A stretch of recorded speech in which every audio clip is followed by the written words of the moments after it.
Good morning friends, నేను మీ సాయి మలేష్ మాట్లాడుతున్నాను. ముందుగా మా ఛానల్ సబ్స్క్రైబ్ చేసి లైక్ చేసి షేర్ చేయండి.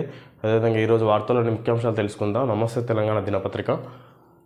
మార్కెట్ కిరాక్ షో, ఆద్యంతం ఎగ్జిట్ పోల్స్ జోష్, ఆల్ టైమ్ హైకి సూచీలు. ఈ విధంగా ఎగ్జిట్ పోల్స్ ఆధారంగా మార్కెట్ కిరాక్ షో అన్నట్టుగా ఇక్కడ ఇవ్వడం జరిగింది. ప్రజా తీర్పు ఎవరి వైపు? నేడే లోక్సభ ఎన్నికల కౌంటింగ్. ఏపీ, ఒడిశా అసెంబ్లీ ఫలితాలు కూడా. ఇది ప్రజా తీర్పు ఎవరి వైపు అని ఇక్కడ ఈరోజు రిజల్ట్స్ ఫలితంగా జరిగిన గత ఈ ఎలక్షన్ల రిజల్ట్స్ కారణంగా ఈ విధంగా ఇవ్వడం జరిగింది. ఇది ఈరోజు ప్రజా తీర్పు ఎవరి వైపు అని ఇది ఈరోజు ఉత్కంఠకు తెరపడనున్నది. నేడే లోక్సభ ఎన్నికల కౌంటింగ్. ఏపీ, ఒడిశా అసెంబ్లీ ఫలితాలు కూడా ఈరోజు రిజల్ట్స్ రాబోతున్నాయి. దాదాపు 2 నెలల పాటు సాగిన లోక్సభ ఎన్నికల సంగ్రామంలో విజేతలు ఎవరో పరాజితులు ఎవరో తేలే సమయం ఆసన్నమైంది. లోక్సభతో పాటు ఆంధ్రప్రదేశ్, ఒడిశా రాష్ట్రాల అసెంబ్లీ ఎన్నికల కౌంటింగ్ మంగళవారం నిర్వహించనున్నారు. వీటితో పాటు సికింద్రాబాద్ కంటోన్మెంట్ ఉప ఎన్నిక ఫలితము నేడు వెల్లడి కానుంది. ఈ విధంగా దాదాపు 2 నెలల పాటు సాగిన లోక్సభ ఎన్నికల సంగ్రామంలో విజేతలు ఎవరో పరాజితులు ఎవరో తేలే సమయం ఆసన్నమైంది అని ఇక్కడ ఈ 2 నెలల కారణంగా ఇది నోటిఫికేషన్ వచ్చిన కానుంచి 2 నెలల సమయం తీసుకుంది. ఇది ఈరోజు చివరిగా ఈరోజు ఫలితాలు వచ్చే అవకాశం ఉంది. ఇక్కడ మరి దానికి తెరపడే అవకాశం ఉన్నట్టుగా ఇక్కడ ఉదయం 8 గంటలకు కౌంటింగ్ ప్రారంభం కానుండగా మధ్యాహ్నానికి ఫలితాల ట్రెండ్స్పై స్పష్టత వచ్చే అవకాశం ఉన్నది. విధంగా ఉదయం 8 గంటల నుంచి కౌంటింగ్ ప్రక్రియ ప్రారంభమవుతుంది. మధ్యాహ్నం వరకల్లా క్లారిటీ వస్తుంది ఎవరి విజయం అనేది ఇక్కడ తెలుసుకోవచ్చు. ఎగ్జిట్ పోల్స్ దాదాపు ఎన్డీఏ కూటమి వైపు మొగ్గు చూపగా ఎగ్జాక్ట్ పోల్స్లో ఎలాంటి ఫలితం రానున్నదనే దానిపై రాజకీయ పార్టీలతో పాటు ప్రజల్లో ఉత్కంఠ నెలకొన్నది. ఇక్కడ ఎగ్జిట్ పోల్స్ అయితే ఎన్డీఏ కూటమికి పాజిటివ్గా ఉన్నది. ఇక్కడ కాకపోతే ఎగ్జాక్ట్ ఫలితాలు అంటే ఈరోజు వచ్చే ఫలితాల్లో ఇక దానికోసం వేచి చూసే అవకాశం ఉందని మనం చూడవచ్చు. కంటోన్మెంట్ ఉప ఎన్నికల ఫలితాలపై వెల్లడికి ఏర్పాట్లు. సార్వత్రిక ఎన్నికల ఫలితాలపై దేశవ్యాప్తంగా ఉత్కంఠ. ఈరోజు కంటోన్మెంట్ ఉప ఎన్నిక ఫలితాలు కూడా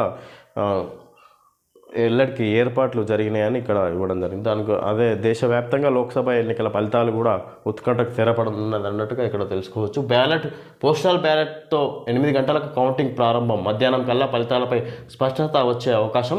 రాష్ట్రంలో 34 కేంద్రాలు, విధుల్లో 10,000 మంది. ఈ విధంగా రాష్ట్రంలో మొత్తంగా 34 ఓటింగ్ లెక్కింపు కేంద్రాలు ఉన్నాయి. దాంట్లో 10,000 మంది సిబ్బంది ఓటింగ్ లెక్కింపు ప్రక్రియలో సిబ్బంది పాల్గొన్నారని ఇక్కడ 10,000 మంది ఉన్నారని తెలుసుకోవచ్చు. 64 కోట్ల ఓట్లు. ఓటింగ్లో భారత్ ప్రపంచ రికార్డు. లోక్సభ పోలింగ్లో పాల్గొన్న 64.2 కోట్ల మంది భారతీయులు, 68,000 పర్యవేక్షక బృందాలు, 1.5 కోటి మంది పోలింగ్ సిబ్బంది. ఓట్ల లెక్కింపునకు ముందే ఆరోపణలకు ఆధారాలు చూపాలి. మీడియాతో ప్రధాన ఎన్నికల కమిషనర్ రాజీవ్ కుమార్. విధంగా 64 కోట్ల ఓట్లు. ఓటింగ్లో భారత్ ప్రపంచ రికార్డు. అయితే ఇక్కడ మొత్తంగా చూసుకుంటే భారత్లోనే అత్యధిక ఓటింగ్ నమోదైనట్టు 64 కోట్ల ఓట్లు నమోదైనట్టుగా ఇక్కడ తెలుసుకోవచ్చు. ఓటింగ్లో భారత్ ప్రపంచ రికార్డు. లోక్సభ పోలింగ్లో పాల్గొన్న 64.2 కోట్ల మంది భారతీయులు, 68,000 పర్యవేక్షక బృందాలు, 1.5 కోటి మంది పోలింగ్ సిబ్బంది. ఇక్కడ 68,000 పర్యవేక్షక బృందాలు, 1.5 కోటి మంది. ఇక్కడ 1.5 కోటి మంది పోలింగ్ సిబ్బంది. ఇక్కడ పోలింగ్ సిబ్బందికే 1.5 కోటి మంది పాల్గొన్నారు.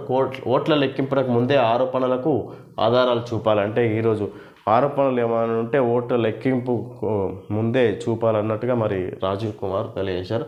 మీడియాతో ప్రధాన ఎన్నికల కమిషనర్ రాజీవ్ కుమార్. ఉత్కంఠ.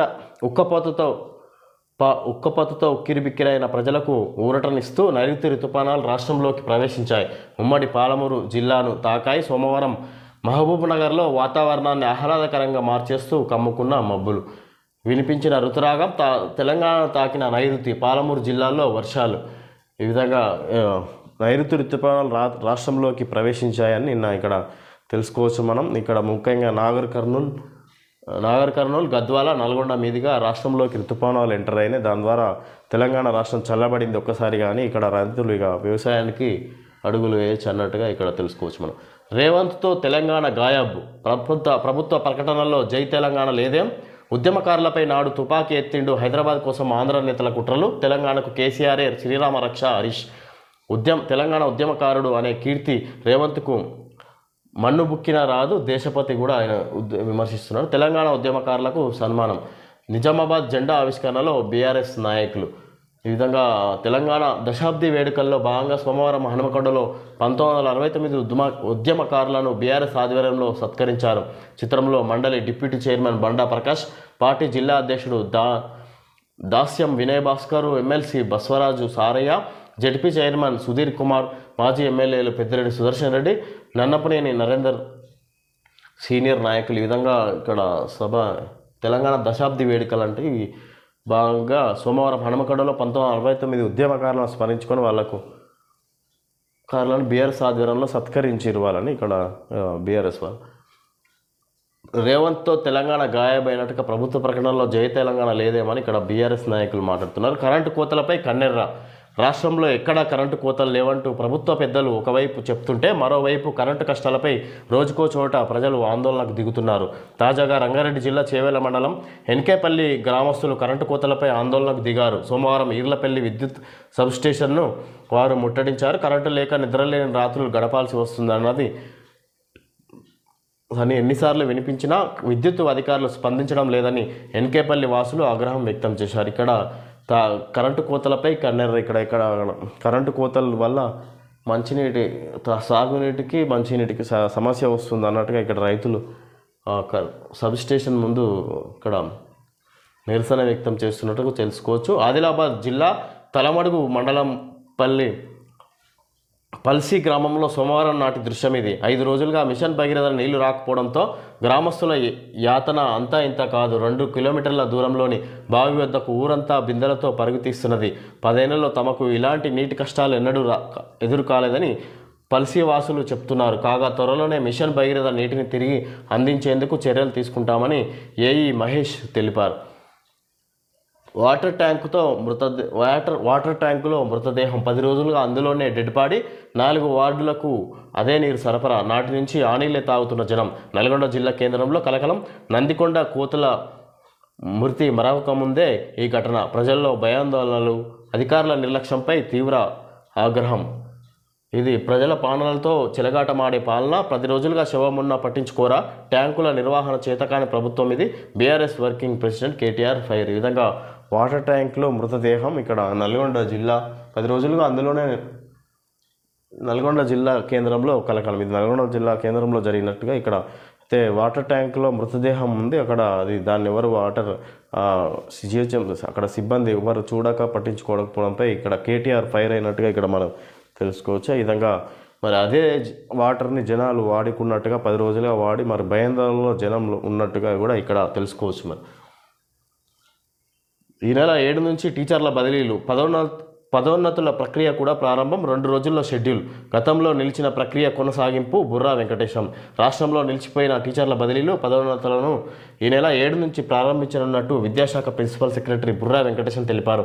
ఈ నెల 7 నుంచి 20 వరకు నీరుడు అక్టోబర్లో నిలిచిపోయిన ప్రక్రియను చేపడతామని పేర్కొన్నారు. ఇందుకు సంబంధించిన షెడ్యూల్ను 1-2 రోజుల్లో విడుదల చేస్తామని చెప్పారు.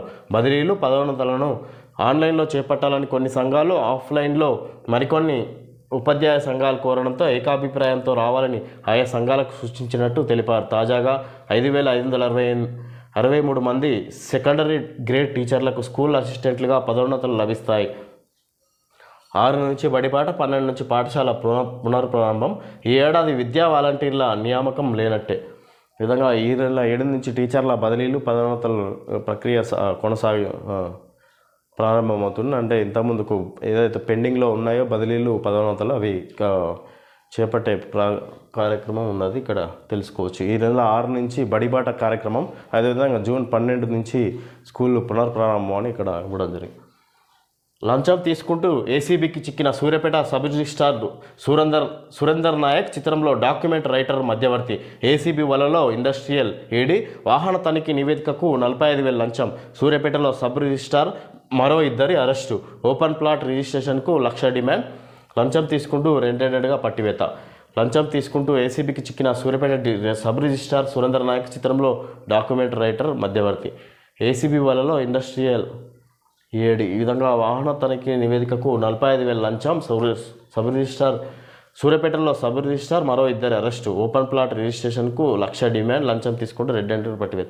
ఈ విధంగా లంచం తీసుకుంటూ సబ్ రిజిస్ట్రార్లు దొరికిపోయింది ఏసీబీ వాళ్ళు చిక్కుకున్నట్టుగా ఇక్కడ మనం చూడొచ్చు. 1,00,000 డిమాండ్ చేసిందంటే మనం ఏఐ విపత్తు కొలువులు చిత్తు 2030 నాటికి లక్షల ఉద్యోగాలు మాయం. ప్రపంచ జాబ్ మార్కెట్ అతలాకుతం. కొత్త రంగాలకు మారనున్న కొలువులు. ఏఐతో హెల్త్ కేర్, స్టెమ్ రంగాల్లో వృద్ధి. మెకన్సీ సంస్థ తాజా వెల్లడి. 30% టాస్కులు కృత్రిమ మేధ ప్రపంచవ్యాప్తంగా అన్ని రంగాలకు వేగంగా విస్తరిస్తున్న అత్యాధునిక సాంకేతికత. ఇది భవిష్యత్తులో లక్షలాది ఉద్యోగులకు ఎసరు పెడుతుందని, రానున్న దశాబ్ద కాలంలో జాబ్ మార్కెట్లో కీలక మార్పులకు కారణం కానున్నదనే వాదనలు వినిపిస్తున్న ఏఐ కొన్ని రంగాలకు అభివృద్ధి పరంగా దోహదం చేయనుండగా మరికొన్ని రంగాల ఉద్యోగాలపై ప్రభావం చూపే అవకాశం కనిపిస్తున్నది. ఏఐతో 2030 నాటికి ప్రపంచవ్యాప్తంగా ఈ విధంగా ఏఐ టెక్నాలజీతో కొన్ని రంగాల్లో ఉద్యోగ అవకాశాలు తగ్గ అవకాశం ఉంది. డైరెక్ట్ టెక్నాలజీ వాడే అవకాశం ఉందని ఇక్కడ 2030 నాటికి లక్షల ఉద్యోగాలు మాయమయ్యే అవకాశం ఉంది. మరి ఇది ఒక విధంగా మంచిది అనుకోవచ్చు, మరి ఉద్యోగాల పరంగా ఇది ఇబ్బంది పెడుతుంది. వారానికి ఒకసారి ఫోన్ రీస్టార్ట్. సైబర్ దాడులు, మాల్వేర్ నుంచి రక్షణకు తప్పనిసరి. అమెరికా జాతీయ భద్రతా సంస్థ సూచన. వారానికి ఒకసారి ఫోన్ తప్పనిసరిగా రీస్టార్ట్ చేయాలి, లేకపోతే సైబర్ దాడులు, మాల్వేర్ అంటే జరిగే అవకాశం ఉంది. నుంచి రక్షణకు తప్పనిసరి. అమెరికా జాతీయ భద్రతా సంస్థ సూచిస్తున్నది. ఫోన్ రీస్టార్ట్ చేసుకోవాలి, లేకపోతే సైబర్ నేరగాల వలలో చిక్కుకునే అవకాశం ఉందని ఇక్కడ అమెరికా జాతీయ సంస్థ సూచిస్తుంది. మరో హైదరాబాదీ మిస్సింగ్. అమెరికాలో వారం రోజులుగా కనిపించని నితీషా కందుల కాలిఫోర్నియాలో విద్యాభ్యాసం. ఈమె అమెరికాలోని కాలిఫోర్నియాలో విద్యాభ్యాసం చేస్తుంది. మరి అక్కడ 20 రోజుల నుంచి మిస్సింగ్లో ఉందంట. మరి ఆమె వారం రోజులుగా అమెరికాలో మిస్ అయినట్టుగా ఇక్కడ మనం తెలుసుకోవచ్చు. మరి ఏం జరిగిందో మరి. పాలిసెట్లో బాలికలదే హవా. టాపర్లుగా ఎంబైపీసీలో శ్రీనిక, ఎంపీసీలో హరీష్. మొత్తంగా 84% ఉత్తీర్ణత. పాలిసెట్లో బాలికలదే హవా. ఈ వెనుక చికెన్ ధరలు కేజీ ఏమో with skin live bird 147, with skin 245, skinless 279.